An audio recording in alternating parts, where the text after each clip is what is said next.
I know that this is coming very, very late, but here, finally, is my Harry Potter and the Half-Blood Prince movie review. Now, for the last couple of days I've been trying to post a different one.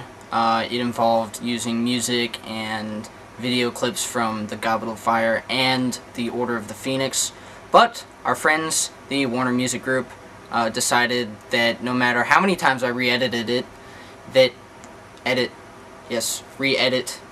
no matter how many times I edited it again, it was still not okay. So, decided to refilm it and also to talk more about the other movies as well as the Half-Blood Prince, since I don't really know, I haven't read the Half-Blood Prince book, I don't really know, I can't get into as much detail about the movie.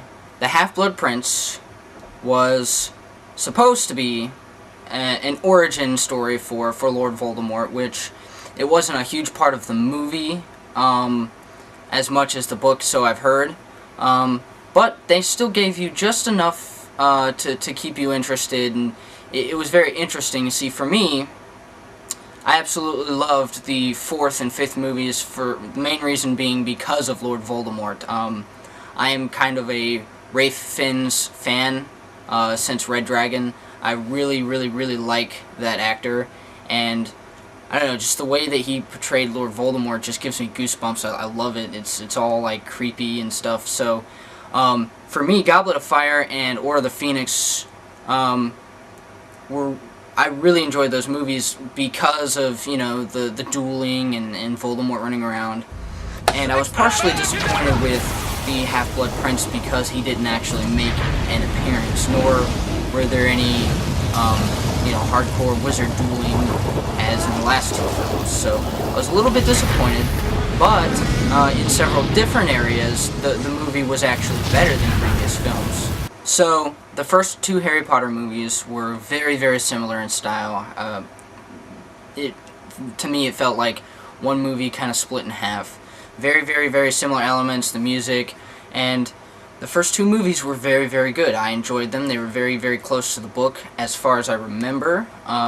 In fact, I haven't read The Sorcerer's Stone or Philosopher's Stone, depending on your region, or The Chamber of Secrets, since I was probably in 8th or 9th grade. But as far as I remember, the movies were pretty close. And then the Prisoner of Azkaban film, you know, it was very similar to the first 2 movies, but kind of swayed a little bit. It was a little bit darker with the Dementors and whatnot. And then 4 and 5 kind of were they sort of had a style onto their own. They kind of broke away from the initial first 3 Harry Potter kind of formula. You know, oh, we have a problem, go down to Hagrid's house, fix the problem, yada yada, whatever. So, but I did enjoy the Goblet of Fire a whole lot, mostly because Voldemort's return at the end. That climax for me was just very, very, very, very cool. I don't know if it was all the skeletons and all the darkness or whatever, but you know, maybe there's a evil person on the inside of me, whatever. But I really like that movie. And Order of the Phoenix, the only reason I liked that movie is kind of like the only reason I don't completely hate Star Wars Episode 3. And that's because there's a wicked awesome fight at the end.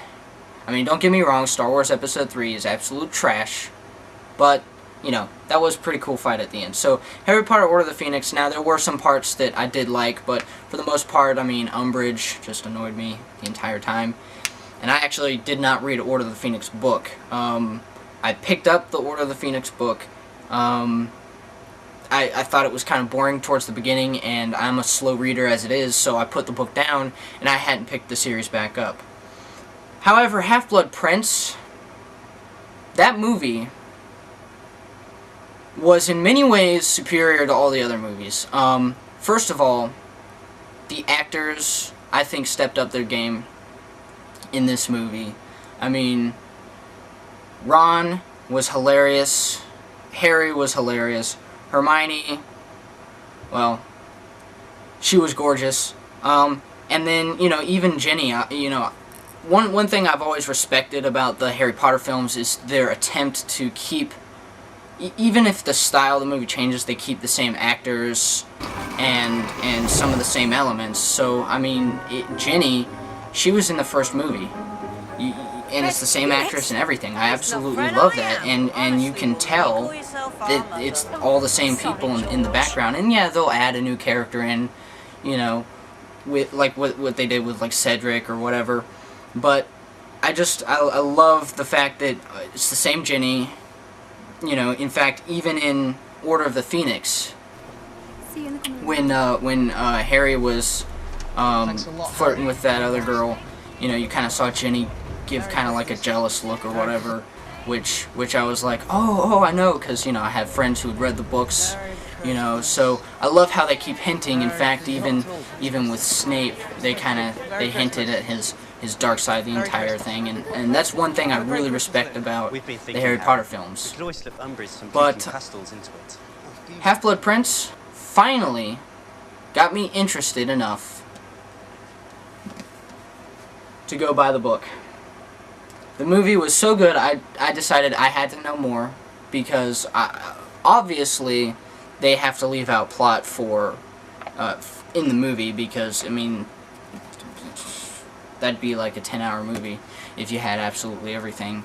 So I bought the book actually the day after I went to go see the movie. Right now I'm only into chapter 3. Like I said, slow reader, plus I've been screwing around with this Warner Music Group thing. The movie was funnier than all of the previous movies, without a doubt. There was a scene where Ron ate some chocolates that were affected with a love potion that were supposed to be for Harry by one of his secret admirers, and he was like drunk or high or something. I don't know, but it was hilarious. I almost fell out of my seat. He was just crutching this teddy bear or a pillow or something, and he was just caressing things and walking around like an idiot. And then later, Harry takes a luck potion, and that was hilarious because he was like this super optimistic, hyper energetic person. I mean, it was like he had ADD or something. It was just hilarious. But then they also had an equal contrast because the movie was a lot darker than previous films, which was a very, very strange combination, but something that I found myself, you know, very intrigued by, that you can be laughing 1 minute and then at the end, you know, I was fighting back tears because it was a very, very sad ending. I also like how it brought Draco Malfoy back into the spotlight. The last couple movies, he's just been kind of in the background. He might make 1 or 2 smart remarks, to which, you know, nothing really happens. So this movie established that he's not a useless character, that he actually has a purpose, and it actually showed that he is a human being. He's confused. It showed a very, very strong conflict, you know, and in a way you kind of sympathize with him. So that was very interesting, because up until now it was like, they need to just kill that guy. I've noticed that every Harry Potter film, they just step up their game in visual effects, and even just the cinematic appeal. I think for the first time I jumped out of my seat in this movie. I was, you know, just a little bit nerve-wracked, and, you know, I actually cared for all the characters. I actually liked all the characters.